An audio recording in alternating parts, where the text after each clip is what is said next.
Quem causou a pandemia? O homem? O diabo? Ou o próprio Deus? Esse é o tema de hoje. Se você puder acompanhar na sua Bíblia, vamos nos edificar na palavra de Deus.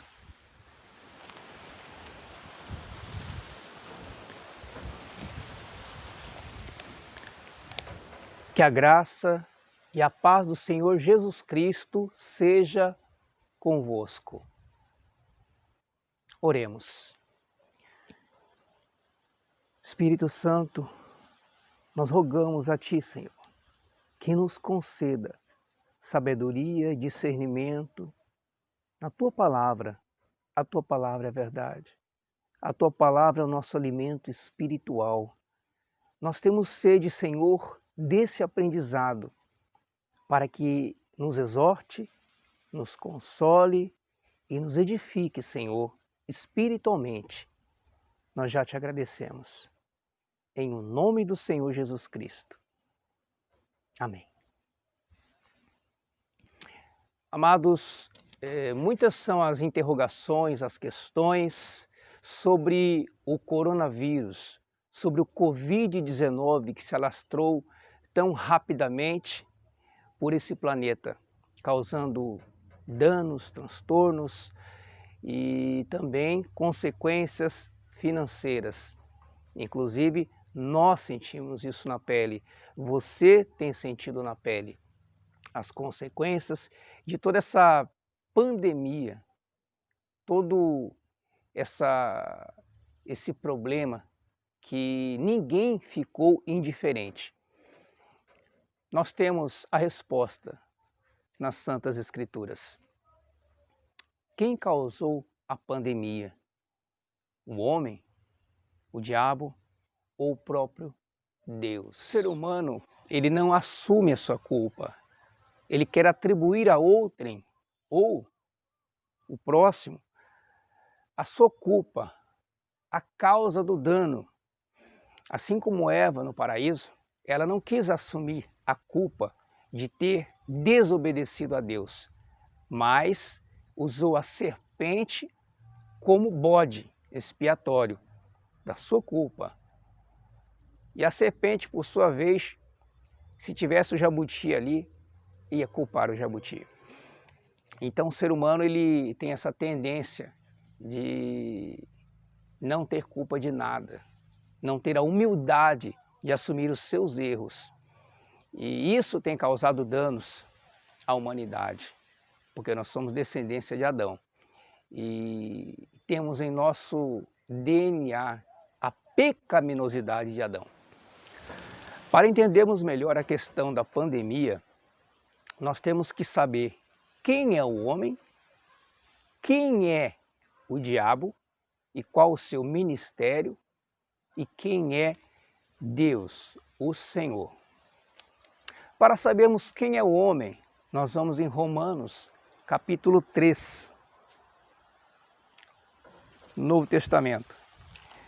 É importante que você possa acompanhar na sua casa, ou se possível no seu trabalho, no hospital, ou até mesmo dentro de um presídio, as Escrituras, porque a verdade ela é libertadora. Aliás, a falta de conhecimento aprisiona, mas a verdade liberta. Então vamos em Romanos, capítulo 3, em nome do Senhor Jesus.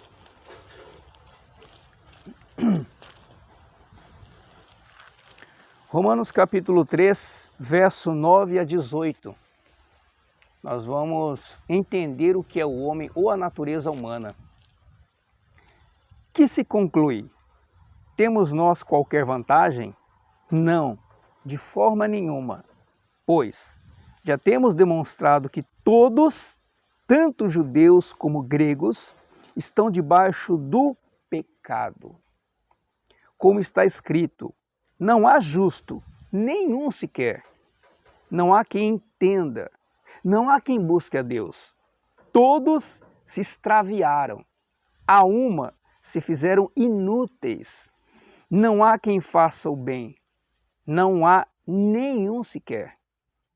A garganta deles é sepulcro aberto, com a língua urdem engano, ou seja, maquinam engano.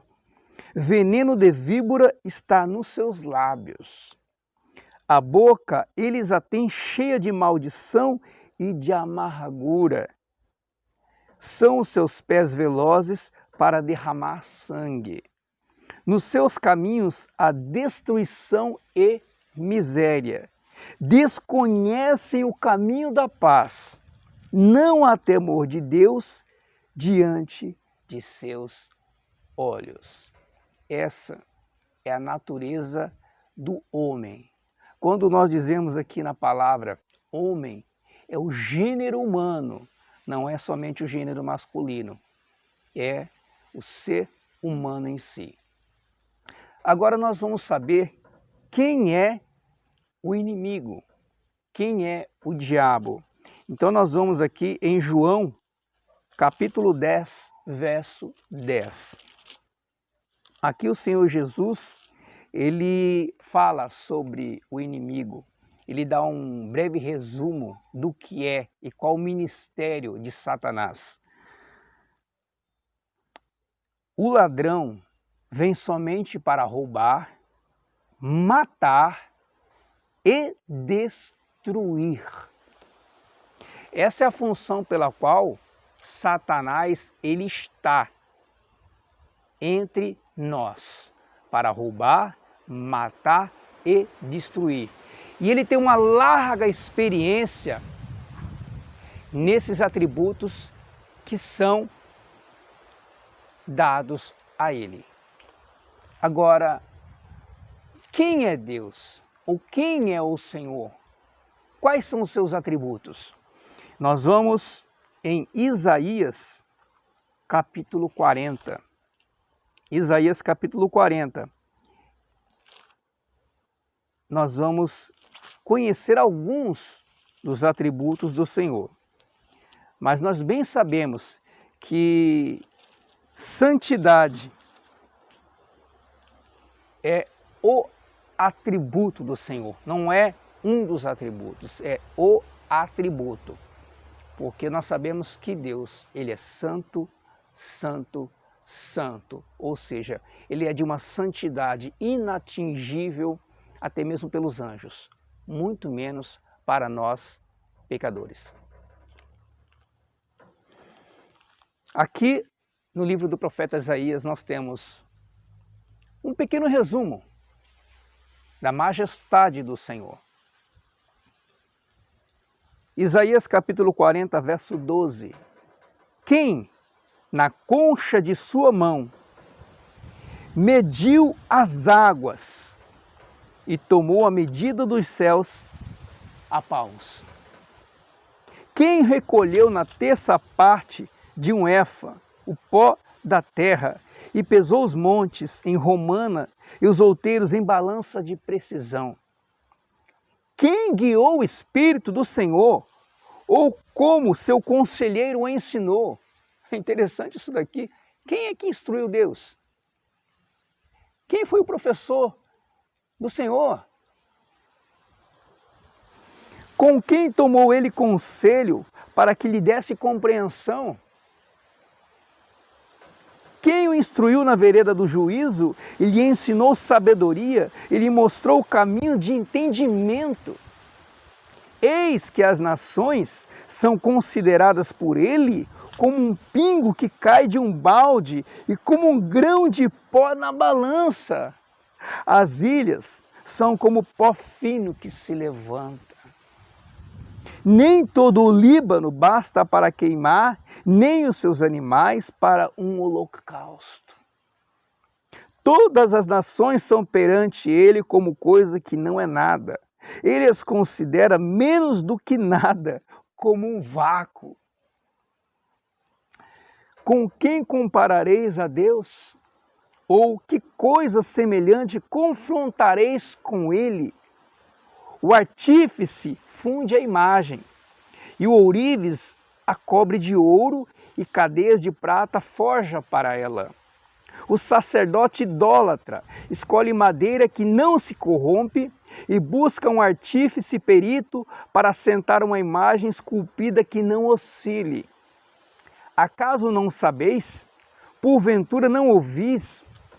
Não vos tem sido anunciado desde o princípio, ou não atentastes para os fundamentos da terra? Ele é o que está assentado sobre a redondeza da terra, cujos moradores são como gafanhotos.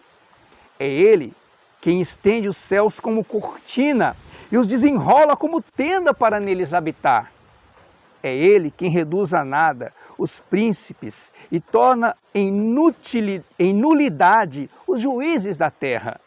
Mal foram plantados e semeados, mal se arraigou na terra o seu tronco, já se secam, quando um sopro passa por eles, e uma tempestade os leva como palha. A quem, pois, me comparareis para que eu lhe seja igual? Diz o Santo. Levantai ao alto os olhos e vede, quem criou estas coisas? Aquele que faz sair o seu exército de estrelas, todas bem contadas, as quais ele chama pelo seu nome. Quantas estrelas possui no céu, irmãos? Ele conhece cada uma delas e as chama pelo seu nome. Por ser ele grande em força e forte em poder, nenhuma só vem a faltar. Por que, pois, dizes, ó Jacó, e falas, ó Israel, o meu caminho está encoberto ao Senhor, e o meu direito passa despercebido ao meu Deus? Não sabes, não ouviste que o eterno Deus, o Senhor, o Criador dos fins da terra, nem se cansa, nem se fatiga, não se pode esquadrinhar o seu entendimento, não se pode medir o seu entendimento. Faz forte ao cansado e multiplica as forças ao que não tem nenhum vigor. Os jovens se cansam e se fatigam, e os moços de exaustos caem. Mas os que esperam no Senhor renovam as suas forças. Sobem com asas como águias, correm e não se cansam, caminham e não se fatigam.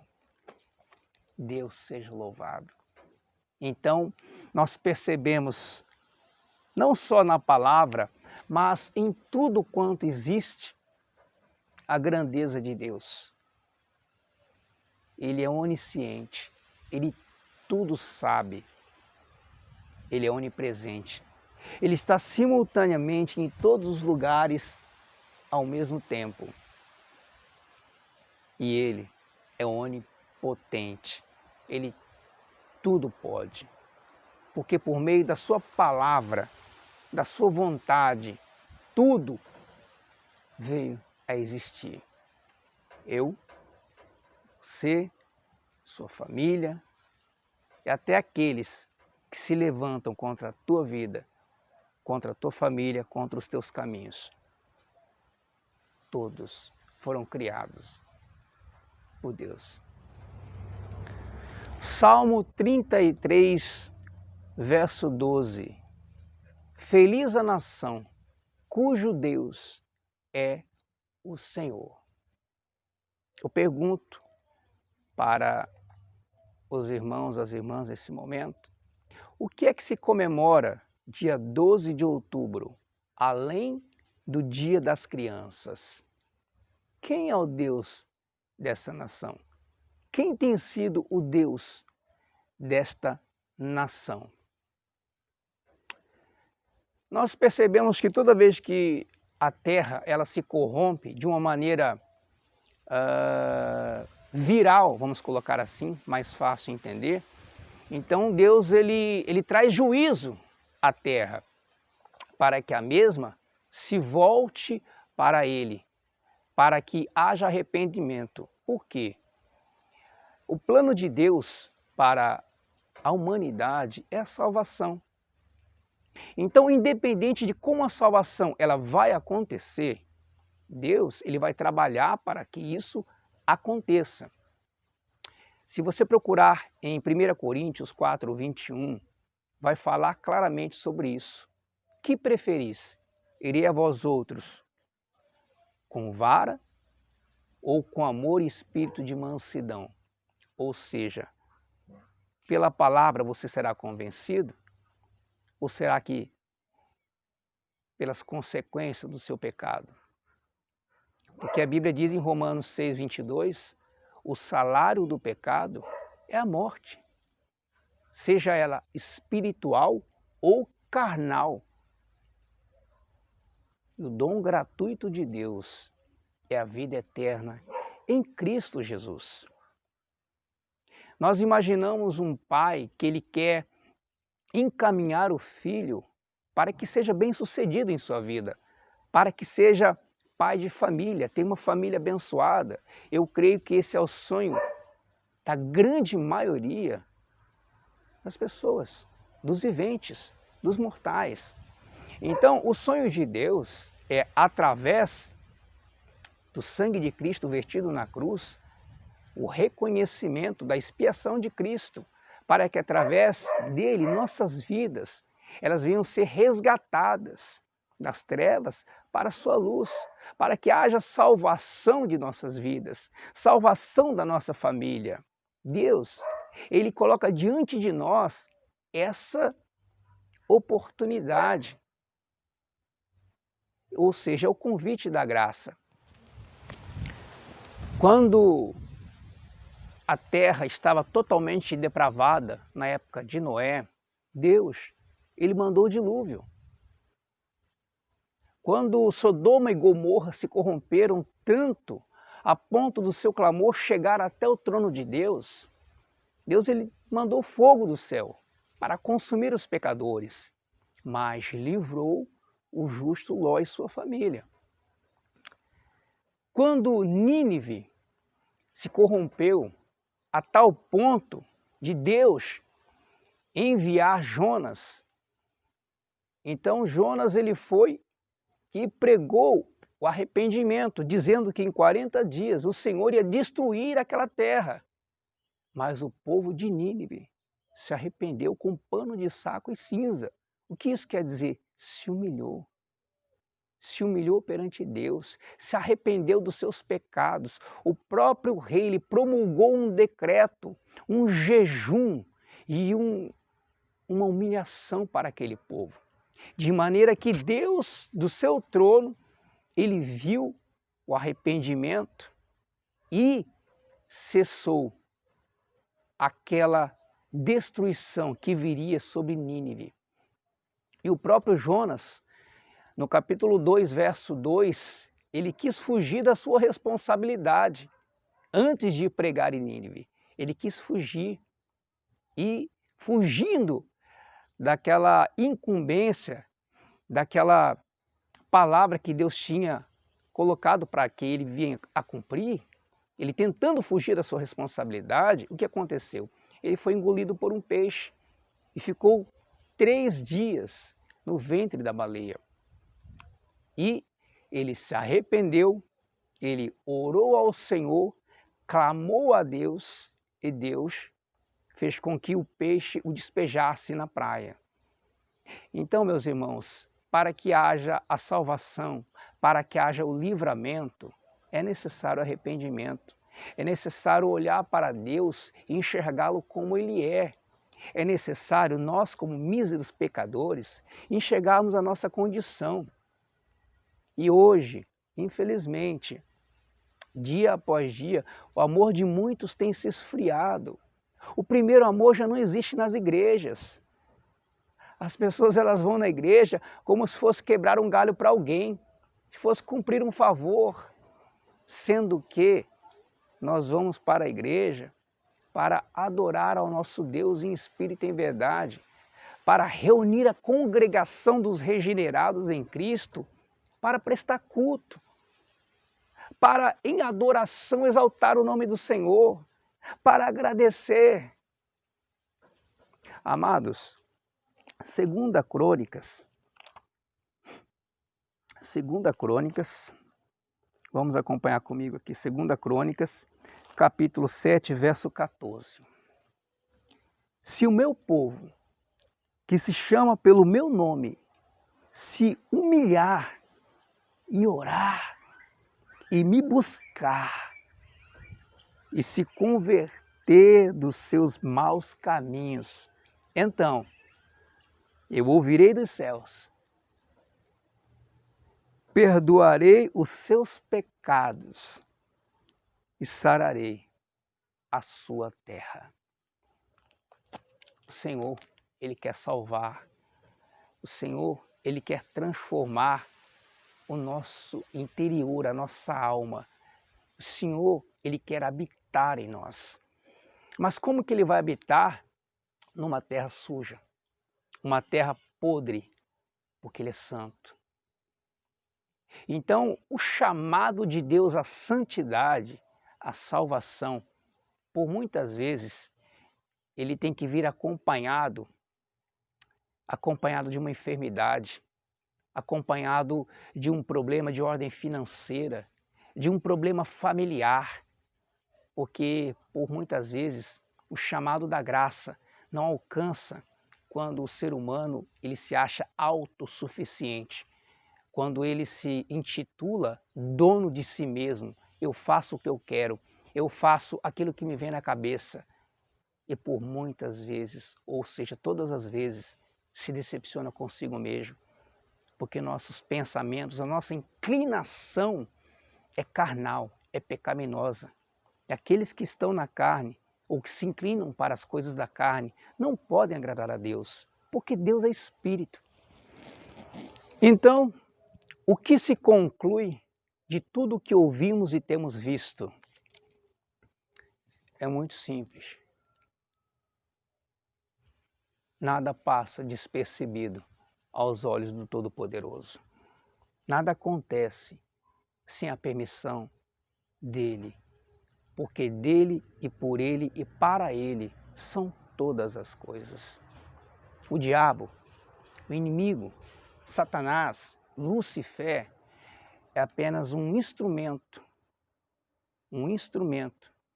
para que Deus possa concluir com êxito os seus projetos, os seus planos, as suas promessas para a humanidade.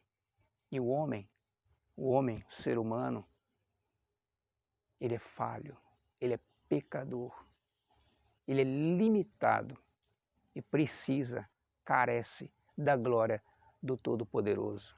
Nossas atitudes têm consequências e essas consequências podem ser irreversíveis a partir do momento em que eu e você não dermos ouvidos ao chamado da graça, ao convite da graça. O que é o convite da graça?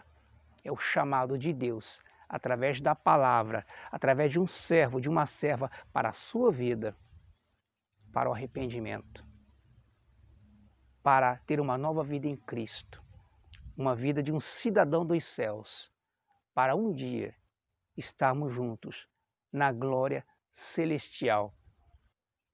Esse é o grande plano do nosso Deus, através do Senhor Jesus Cristo. Eu posso orar para que Deus ele venha acabar com a pandemia? Eu vou dar uma sugestão para você, meu irmão, e para você, minha irmã. Ore para que o povo se converta. Ore para que o povo se humilhe. Ore para que a maravilhosa graça de Deus seja revelada em cada coração. Porque a pandemia, ela é inerente ao pecado da humanidade. Que o Senhor Jesus abençoe a tua vida, a tua casa e os teus caminhos. Em nome do Senhor Jesus, graça e paz.